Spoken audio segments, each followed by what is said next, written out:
Hello class, this is a video tutorial on the auxiliary angle identities. In this video, we'll be looking at the proof of these identities.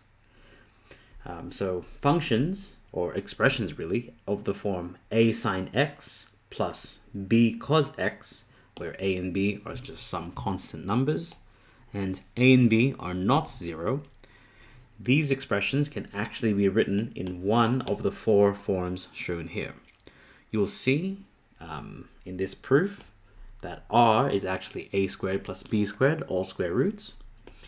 A is some angle between 0 and 360 degrees, or the equatable radians value, and that tan of alpha is actually b on a.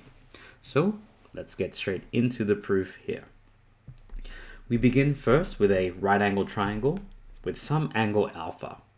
We've stated that the two sides are sides A and side B, and by Pythagoras' theorem we can see that this side, which we've labeled r, is actually a squared plus b squared, all square root. Continuing on, we see that sine of alpha is b on r, which means r sine alpha is b. Cos of alpha is a on r, which means r cos alpha is a. So now, from this, we can see, using the sum and difference identities, that we can conclude that these are one of the four here.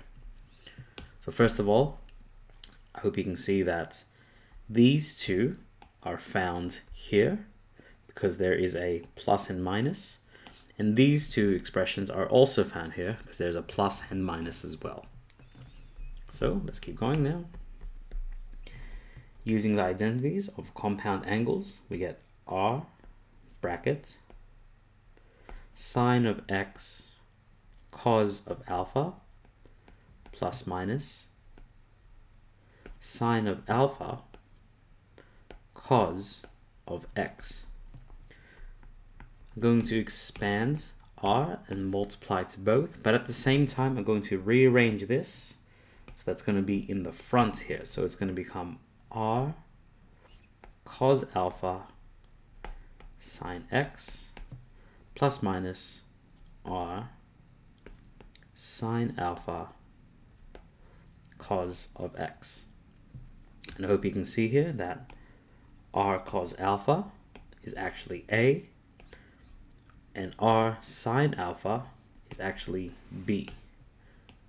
This gives us a conclusion.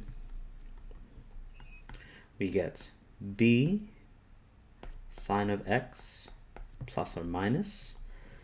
So what did we say here? So, oh, sorry, I apologize. That should have been a. And this is b cos x. And I hope you can see that it's already what we were looking for here. And as for tan of b and a, it's exactly what we're looking for, b on a. You can pause and try it yourself for this identity, but I'm going to demonstrate it to you here. We get r bracket cos x cos alpha minus plus sine of x sine alpha. Expanding and rearranging a little bit, we get r cos alpha cos x minus plus r sine alpha sine of x. And as stated before, we can make these substitutions as shown here. This gives us a cos x minus plus b sine of x. Now, I can see that you may think that a and b are in the incorrect position, but remember that the values of a and b are just some constant values. They don't necessarily have to be the correct letters in the right place. It could have been P and Q or any other two letters that we could have chosen. But I hope that gave you an insight into the auxiliary angle identity proofs. Hope to see you in the next video where we utilize these to convert some identities. Hope to see you then, and best of luck.